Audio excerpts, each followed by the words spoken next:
Há 2 dias atrás, eu vi alguns stories de uma mãe e blogueira que ela fez uma sequência de stories falando sobre pedofilia. Eu confesso que meus dias, depois de ver aquilo, foram muito difíceis. Foram muito ruins, sabe? Carol, mas você não sabia que existia pedofilia? Sim, gente, eu sabia. Todo mundo sabe. Só que, às vezes, a gente fecha os nossos olhos para aquilo que de fato importa, ou a gente fica tão envolvido com outras coisas que a gente esquece de coisas tão graves e sérias que têm acontecido. Isso eu tô dando o exemplo de pedofilia, mas existem tantos outros problemas, sabe? Tô dando um exemplo, existe o problema da agressão física, do abuso de diversas formas, do alcoolismo, das drogas, da prostituição, da pornografia que tá interligado. E aí, por que eu tô falando isso? Porque existe uma urgência de pessoas que acordem, de pessoas que se levantem, de pessoas que despertem, sabe? Porque tá tudo um caos, tá tudo uma bagunça, tá tudo virado de ponta cabeça. E a terra, ela clama por justiça, por aqueles que têm fome e sede de justiça. E por que a urgência? Você pode sim errar é bom. Isso na verdade até mostra que você saiu do lugar, que você deu um passo. Só que mais sábio é se você decidir aprender com a história do outro. Porque se você aprende com a história do outro, você vai, muito mais longe. Esse é o nosso dever enquanto pais. É levar os nossos filhos muito mais longe. Esse é o meu desejo aqui, falando pra vocês. É que vocês possam aprender um pouco com o que eu já vivi. Mesmo que eu não seja tão madura assim, tão experiente em idade. Mas eu creio que eu tenho algo, nem que seja pequeno, para acrescentar na sua vida. E quando você para ouvir, para modelar essas ações, esses comportamentos, você é um daqueles que se posiciona para gerar diferença aonde você está. Porque não adianta a gente vir só aqui e falar, a gente tem que gerar diferença aonde nós nos encontramos. E hoje a gente vai falar sobre Ruth. Ruth era uma moabita. Os moabitas naquela época, eles adoravam a deuses, eles tinham a religião deles, E eles eram um povo praticamente que inimigo do povo de Israel. E como que Ruth apareceu aí nessa história? Ruth, mais uma vez, é uma improvável. Ela é uma improvável, assim como eu e assim como você. Uma mulher que não tinha nada para oferecer, se tornou, presta atenção, gente, presta atenção com qual mulher nós vamos aprender hoje. Ela se tornou uma das mulheres que fez parte da linhagem de Jesus. Olha quem que era essa mulher. Essa mulher, por ter dado as respostas certas, por saber o seu devido valor e ter agido de acordo com isso, ela foi a vó de Davi, do rei Davi. Ela foi a tetravó, a bisavó de Salomão. Ela estava na linha, genealógica de José, que foi o pai de Jesus, E então, pensa, uma mulher que era improvável, fez parte da genealogia de Jesus. Olha que incrível isso. Então eu quero te dizer, eu não sei como que você está hoje, ou como você esteve até hoje, ou o que você tem feito, ou se você não tem feito nada. Existe uma chance, existe uma esperança de você sair dessa inércia, desse estado de indiferença. E é isso que eu quero que você preste muita atenção na história de hoje, para que a gente pegue as joias que nós vamos aprender com Ruth, tá? Características que podem nos ajudar a ir muito mais além e fazer diferença aonde nós estamos, para que a gente possa saber quem de fato somos e cumprir o nosso chamado dentro da nossa casa, no nosso trabalho, na nossa vizinhança, na nossa cidade, no nosso país, na nossa nação, aonde a gente for. Gente, então, Noemi era uma moabita, era meio que do povo ali inimigo de Deus, e aí existia uma família que era Noemi e seu marido, o Elimeleque. Eles tinham 2 filhos, que eram Malom e o outro eu não lembro o nome. Eles eram de Israel, certo? E eles moravam em Belém, saíram de Belém e foram para essa terra estranha. Lá nessa terra estranha, passou um tempo, o esposo de Noemi morreu. Noemi é a sogra de Ruth. Presta atenção, hein? Quem tem aí conflito com sogra e com a sogra. Você também vai aprender muito na história dessa bichinha aqui. Porque essa bichinha era uma mulher porreta, tipo, referência em relacionamento de sogra e sogra. E aí, Ruth, depois que o esposo de Noemi morreu, depois que ele morreu, os filhos de Noemi, os 2 filhos, se casaram com mulheres moabitas, que era Ruth e Orfa. E assim, a mãe de Malom, que era o esposo de Ruth, ela não gostou muito daquilo não, mas ela falou assim, então peraí, já que não tem escolha, eu vou aproveitar essa oportunidade e vou ensinar essas mulheres a nossa tradição, a nossa história. E aqui a gente vê a primeira característica de Ruth. Porque enquanto ela convivia com Noemi, Noemi contava para ela as histórias do seu povo e compartilhava com ela as histórias de Israel. E o que a Noemi fazia? Primeira pérola que a gente aprende com ela, primeira joia. Ruth, ela ouvia. Ela teve um coração ensinável, ela teve um coração aquebrantado. E naquele momento, ela parou para ouvir e para ouvir, que história é essa? Quem que é esse povo? Quem que é esse Deus? Eu quero conhecer esse Deus. Eu quero conhecer a história desse povo. E foi aí, e ela se questionou, falou, nossa, mas isso vai contra tudo aquilo que eu vivi, tudo aquilo que eu acreditei, tudo aquilo que eu acredito. E naquele momento, Noemi teve um coração aquebrantado. E enquanto eu vou falando com vocês, gente, eu quero que você vai trazendo tudo isso para sua história. E eu quero que você vai parando para pensar. Eu tenho um coração aquebrantado? Eu sou disposto a ouvir? Eu sou disposto a avaliar o caminho que eu tenho percorrido? Esse caminho que eu tenho percorrido é o melhor a ser percorrido? Existe um outro caminho que é melhor para mim do que esse? Então eu quero que você vá fazendo avaliações. Então eu te pergunto, o caminho que você tem percorrido é o melhor? É o melhor para você? As decisões que você tem tomado é o melhor para você? E Ruth se fez aquela pergunta naquele momento. E à medida que ela foi ouvindo e que ela falou assim, peraí, não, eu quero aprender mais, ela foi se apaixonando por aquele povo e por aquela tradição. Ela foi conhecendo a Deus de verdade, porque ela tinha um coração disposto a se arrepender e a se converter dos seus maus caminhos. Isso é algo muito sério. Você tem um coração disposto a se arrepender dos seus maus caminhos? Você tem um coração disposto a avaliar os comportamentos ou aquilo que você tem feito? Ou você é tão cabeça dura que você não aceita nada diferente daquilo que pra você é absoluta verdade? Então avalie o seu coração nesse momento, enquanto eu vou falando. E aí ela se apaixonou por aquela tradição. Viveram 10 anos super bem, tudo lindo, maravilhoso ali, paraíso. De repente, os 2 filhos de Noemi morrem. O marido de Orfa e o marido de Ruth. Então, temos agora 3 viúvas. Temos 3 viúvas juntas. E as 3 falaram que iriam ficar com Ruth. Aqui a gente tem outra característica, né? Que a gente aprende com Ruth. Porque as 3 falaram, Noemi falou, né? Falou assim, gente, eu tô aqui nessa terra estranha, não tem jeito, mas aqui pra mim eu vou voltar pra minha terra, eu vou voltar pra Belém e eu quero que vocês voltem pra casa das mães, dos pais de vocês. E aí a Deus falou assim, não, a gente vai ficar com você. E ela falou assim, não, mas vai ser melhor. Ela insistiu, né? Vai ser melhor, volta. E aí Orfa falou, tá bom, né? Eu vou voltar pra casa da minha mãe. Mas Ruth ela já tinha se aliançado demais. Ela já tinha se envolvido demais. E aqui a gente vê mais uma joia que a gente aprende com Ruth. Ela era fiel, ela era leal. E é tão interessante, gente, que enquanto eu tava estudando essa história, eu comecei a pensar tantos comportamentos que, à medida que a gente for modelando aqui, a gente vai ver que essas pessoas tinham parecidos. Lembra que Esther era fiel também? Ela era leal ao seu povo, aos seus princípios, aos seus valores. Aqui existe uma mulher que não tinha princípios. Aqui existe uma mulher que não tinha valores, uma improvável. Mas por ter um coração aquebrantado, um coração humilde, ela aprendeu a amar os princípios e valores. Né? Às vezes você fala assim, Carol, eu não tenho valores desde o meu berço, mas nunca é tarde para você ter um coração aquebrantado. Um coração que é disposto a aprender, a ouvir. E aqui, ela já tinha aprendido o que era fidelidade, o que era honra. E quando Noemi insistiu com ela para ela ir embora, ela falou assim, não, eu não vou. Aonde você for, eu irei. Aonde você pousar, eu pousarei. O seu povo será o meu povo e o seu Deus será o meu Deus. Gente, esse versículo foi o versículo que teve no meu convite de casamento. No convite do Pablo. E é algo muito poético.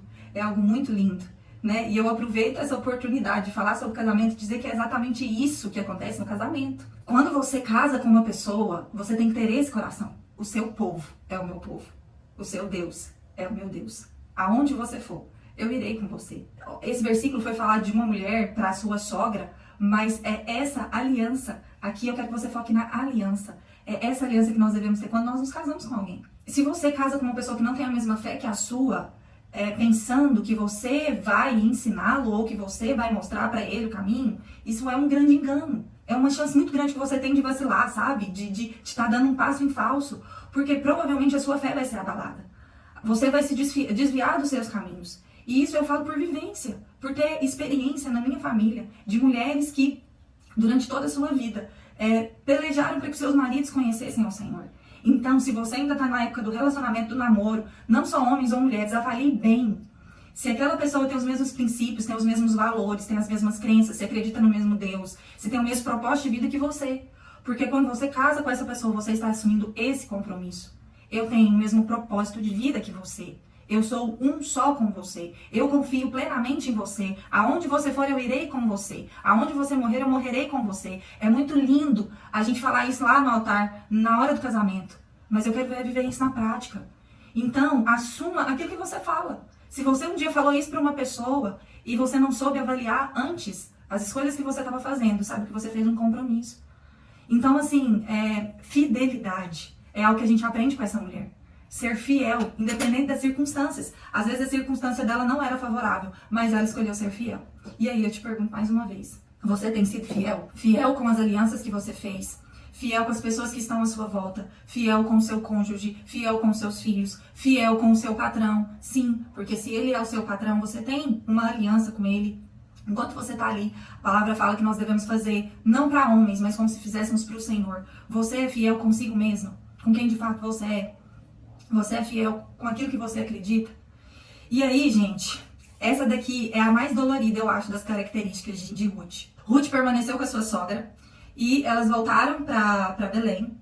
E ali em Belém, né, ela voltou para sua terra. Eu imagino que Noemi estava devastada, porque ela tinha saído como uma mulher de fé. Ela tinha saído da sua terra, né, casada, com filhos, próspera. Ela tinha bens e ela voltou para sua terra viúva, pobre, triste. Ela saiu como uma mulher de fé e voltou como uma viúva amargurada. No momento onde ela mais precisava da sua fé, a sua fé foi abalada. E aí, elas voltam, e aí a única pessoa que existe ali para ter forças e para cuidar é Ruth. Porque Noemi, ela ficou totalmente desestruturada. Então, Ruth, a gente tem outra característica. A gente tem uma que é a obediência de Ruth. Porque Ruth, ela pergunta para Noemi, ela fala assim, Noemi, eu posso ir nas fazendas, ir na lavoura, pegar os milhos que os ceifeiros vão deixar cair no chão? E Noemi falou, pode ir. Aqui mostra a aliança também que ela tinha e a obediência do coração dela. E naquele momento, Ruth, ela se levantou e se posicionou. Ruth, gente, também tinha ficado viúva. Ela poderia ter ficado amargurada. Ela poderia ter ficado assim como Noemi ficou. Mas Noemi já era uma mulher idosa. E ela perdeu o seu esposo, ela perdeu seus filhos. Ruth poderia ter tido o mesmo comportamento. Viúvas naquela época eram miseráveis. Não tinha quem cuidava das viúvas. E aí, de repente, Noemi entendeu que tudo dependia dela. Tudo dependia dela naquele momento. Ela poderia ter ficado parada, esperando para ver se aparecia um marido, né? Quantas vezes nós ficamos paradas na nossa vida esperando que algo aconteça? E aqui é mais uma característica de Ruth que a gente pode aprender com ela. Ela era diligente. Ela fez aquilo que precisava ser feito. Ela não esperou ninguém fazer por ela. Para ficar mais claro, ela era trabalhadora. Ela não era preguiçosa. E isso daqui é uma das características, eu acho que mais afrontosas de Ruth. Porque o fato de Ruth ser trabalhadora, ser diligente, ser batalhadora, fez com que a história de Ruth se mudasse por completo. Fez com que a história de Ruth tomasse um outro caminho. Porque se ela tivesse decidido permanecer apática, indiferente, dormindo, a história dela não tinha mudado. Ruth fez o que precisava ser feito. E aí eu quero falar aqui com vocês sobre preguiça. Preguiça. Quem aí tem preguicinha? Vocês têm preguicinha? Gente, eu por muito tempo tive preguicinha. Sabe por quê? Não é desculpa, mas é um fato. É muito do meu temperamento. Eu sou melancólica. Então, eu sou propensa a ser um pouco mais lenta, mais devagar, mais apática, mais... Sabe? Aquilo que é da nossa natureza. E aí eu converso isso muito com meu marido. Eu falo assim, Pablo, o temperamento ele não define tanto em nós, né? Tipo, o nosso temperamento ele define muito em nós. E ele fala assim, eles são as nossas características base, mas você nunca deve permitir que o seu temperamento te domine. Você deve dominar sobre todas as coisas. E aqui eu posso dar um testemunho pra vocês. Que eu, desde pequena, não é nem a questão de falar assim, eu era preguiçosa, mas eu era lenta pra fazer as coisas, eu fazia no meu tempo. E aí, por muitas vezes, eu me vi envolvida na procrastinação. na enrolação. E isso é algo muito ruim, gente, porque quando a gente é assim, não nos é acrescentado responsabilidade. Quando você realmente assume as tarefas que precisam ser feitas, que você assume responsabilidades, lhe é acrescentado ainda mais. E aqui, gente, eu não tô falando só de trabalho, não é só de ir pro seu trabalho e trabalhar. Não, aqui eu estou falando de tudo, porque tudo em nós mostra se nós somos preguiçosas ou não. E por que eu estou abrindo a minha vida pra vocês? Porque às vezes pode ter alguém, eu sei que existem mulheres, gente, que são assim, ó, porreta, que são lascadas, sabe? A minha mãe é uma dessa. É uma mulher assim que pega e faz e acontece. Eu tenho amigas que são assim, que são super, super ativas, sabe? E isso é algo natural da pessoa, do temperamento da pessoa. Mas, e aí essa pessoa, ela tem que tomar cuidado para ela não ser, dela não ir para outro extremo, sabe? Dela não ser só trabalhadora, burro de carga demais. Porque aí essa pessoa, ela trabalha tanto que todo mundo sobe, monta nessa pessoa, né? Então, mas eu não quero falar dessa característica hoje, eu quero falar de quem é mais lento para fazer as coisas, né? De quem tem essa outra característica, que também não olha isso somente com os olhos, como algo ruim, que é até uma pergunta que eu vou fazer no final para vocês, que é aquilo que de fato é admirável em você. Porque quem é assim tem muitas qualidades. Quem é assim faz bem feito, faz com cuidado, com zelo. Geralmente quem é papum faz assim, meio que estovadão, sabe? Vai, faz. Agora não, quem tem essa outra característica de ser mais detalhista, mais cuidadosa, ela faz com mais capricho. Só que aí é onde você tem que se conhecer e tomar cuidado para que esse capricho, para que esse cuidado, essa delicadeza não se torne preguiça, não se torne apatia. De entender que todos nós temos características e que nós devemos pegar essas características e trabalhar nelas. Todas nós temos que trabalhar algo, entende? Se você é uma mulher muito ativa, muito trabalhadora, você tem que tomar cuidado para você não ser burro de carga. E para você não aprender, e tomar cuidado para você não deixar de desfrutar das coisas, certo? Porque geralmente essa pessoa, ela tá tão que ela não desfruta. A gente tem que tomar cuidado com isso, mas existem infinitas vantagens nesse temperamento. Porque existe algo, uma delicadeza, uma sutileza, uma habilidade que é só nossa. E aqui, quando eu falo delicadeza, eu não quero falar só de mulheres. Eu quero falar também de homens, né? Você tem, não é uma característica feminina, mas é uma característica de ser eficiente naquilo que você faz. E aí, o que a gente tem que trabalhar nesse temperamento aqui? Porque ele é muito propenso a ser apático, a ser indiferente, a deixar tudo pra depois, a procrastinar. Ai, eu tô cansada demais agora. Ai, tá tão difícil agora. Ai, a casa tá uma bagunça. Nossa, eu tenho aquele relatório pra entregar. Nossa, eu tenho que visitar tal cliente. Nossa, eu tô tão cansada. Eu vou sentar aqui na televisão só um pouquinho, vou ver só um programa de televisão, aí eu recupero, daqui a um pouco eu vou limpar a casa. Não, eu vou mexer aqui no celular só um pouquinho, eu acho que esse exemplo é mais assertivo. Vou mexer aqui só um pouquinho. Olha que vê, passou 1, 2 horas, o dia passou. A casa tá uma bagunça, o relatório não saiu. As crianças estão jogadas pela casa vendo televisão. Todo mundo largado. Por quê? Porque eu tô cansada demais. E aí, a procrastinação entra. Nada daquilo que precisava ser feito foi feito. Ser preguiçosa não é só... Por que eu tô usando a palavra preguiçosa? É porque é um tipo de característica que ninguém tem coragem de falar assim, eu sou preguiçoso. Não é verdade? Às vezes a gente fala assim num momento de relax, achando que é bonito, né? Fala assim, ai, tô numa preguiça hoje. Lembra, essa palavra é uma palavra tão ruim. Não usa nem pra falar. Você fala assim, nossa, eu tô relaxando. É melhor do que falar que tá com preguiça. Não é só sobre o nosso trabalho, mas tudo em nós. Não é só sobre vou arrumar aquilo, vou arrumar isso, vou fazer aquilo. Não, mas tudo em nós mostra de fato quem nós somos. A nossa aparência mostra a nossa saúde, o nosso estado físico, a nossa alimentação mostra. O horário que a gente acorda mostra. O estado da nossa casa, a forma como você deixa a sua cama, como você deixa o seu quarto. Tudo isso mostra quem de fato você tem sido. E Carol, eu sou assim, pronto, acabou? Jamais. Tem um ditado que fala que pau que nasce torto nunca se endireita. E aí tem a piadinha que diz, é porque esse pau nunca encortou o carpinteiro de Nazaré. Então, a solução, gente, o que é o mais importante de tudo é a decisão que você toma. Ruth, nesse momento, ela decidiu ser diligente. Ela falou assim, não, eu vou trabalhar porque isso vai depender de mim. Eu preciso sustentar a minha sogra, eu não vou ficar parada. E aí no texto bíblico fala que ela trabalhava o dia inteiro, desde a hora que o sol nascia até a hora que o sol se punha. E aí por poucos instantes ela parava para sentar. Poucos instantes ela parava para descansar. Então, se você é essa pessoa que porventura tem esse temperamento ou tem esse comportamento mais apático, mais lento. Só depende de você ser diferente. E aí eu te pergunto, o que você tem feito para ser diferente? E aqui entra uma ferramenta poderosa na nossa vida, que é planejamento. É saber planejar e usar as ferramentas ao nosso favor. O estado como você está não define quem você é. O estado que você está não define quem você é. As suas atitudes, elas mudam, elas determinam o lugar aonde você vai chegar.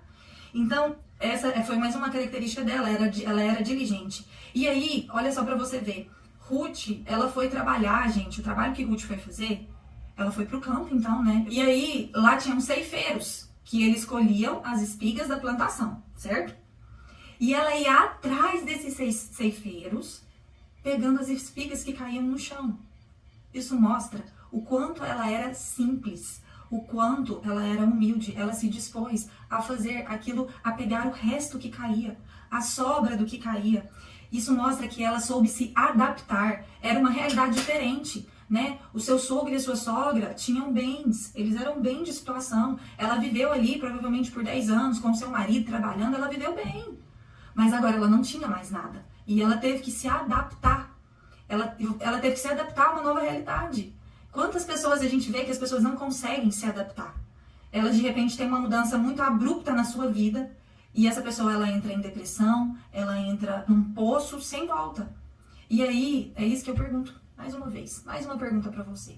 Você está em que estado, em que nível você tem conseguido se adaptar para essa nova realidade? Porque às vezes você está sonhando com uma vida, você está sonhando com algo, mas você está sonhando acordado, você não está fazendo nada.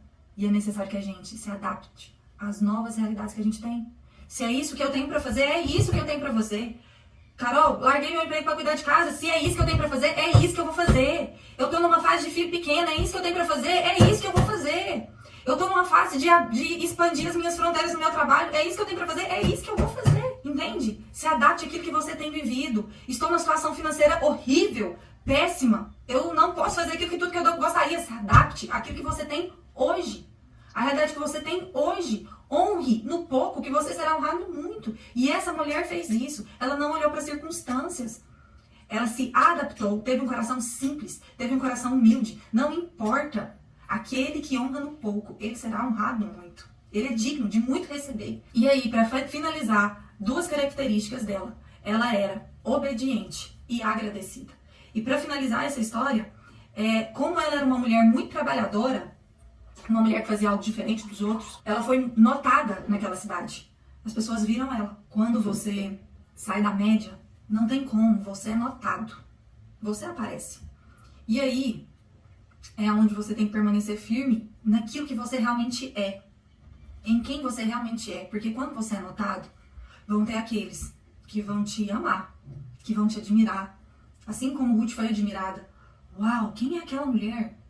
Que mulher louvável, que mulher incrível. Ah, tem um negócio que eu esqueci de falar, vou falar daqui um pouquinho. Que mulher incrível. Agora vai ter outro que vai falar assim, nossa, mas ela gosta de aparecer, hein? Meu Deus do céu, o que é isso? Que vai te botar pra baixo. Vai ter aquelas pessoas que vão falar assim, nossa, mas quem que é essa mulher aí? Quem que ela acha que ela é? O que é isso que ela tá falando? E aí é aqui que você tem que decidir se você vai permanecer firme naquilo que você acredita e nos seus valores. Ruth permaneceu firme naquilo que ela havia aprendido com a sua sogra. Ela não sabia de nada, mas ela teve um coração obediente. E esse coração obediente levou ela a aprender. Um coração ensinável levou ela a aprender. Ela aprendeu a ter fidelidade, a ser aliançada. Isso resultou em uma mulher que era diligente e trabalhadora, que se adaptou a uma nova realidade, que não sucumbiu e nem pirou quando tudo desmoronou. Quando nós sabemos quem de fato nós somos, a gente, por mais que a gente passe por dificuldade, por mais que a gente passe por dias ruins, por fases ruins, a gente nunca sucumbe. Porque a gente sabe aonde nós estamos firmados. E nós estamos firmados na rocha que é Cristo. Não existe outra opção para nós. Então nós aprendemos a nos adaptar, a nos reerguer naquele que nunca é abalado. E aí essa mulher, ela foi notada, porque ela permaneceu firme nos seus valores, naquilo que ela acreditava. E ela foi notada por Boaz, que era o dono de uma das plantações que ela ia colher, né, que ela ia pegar. E Boaz era um parente antigo dela. E ele notou, ela foi achada com graça diante dos olhos dele. Às vezes você pergunta assim, Carol, como acharam aquele homem, o homem ideal? Como acharam a mulher ideal? Seja você primeiro. Ruth foi primeiro. E aí, gente, é aqui que eu quero fazer mais uma pergunta pra vocês. Você sabe, de fato, o que te torna uma pessoa admirável? Porque por mais que as suas características, igual você seja, o seu temperamento não seja o que você mais gostaria, mas você sabe olhar pra ele e ver as boas características que existem nele.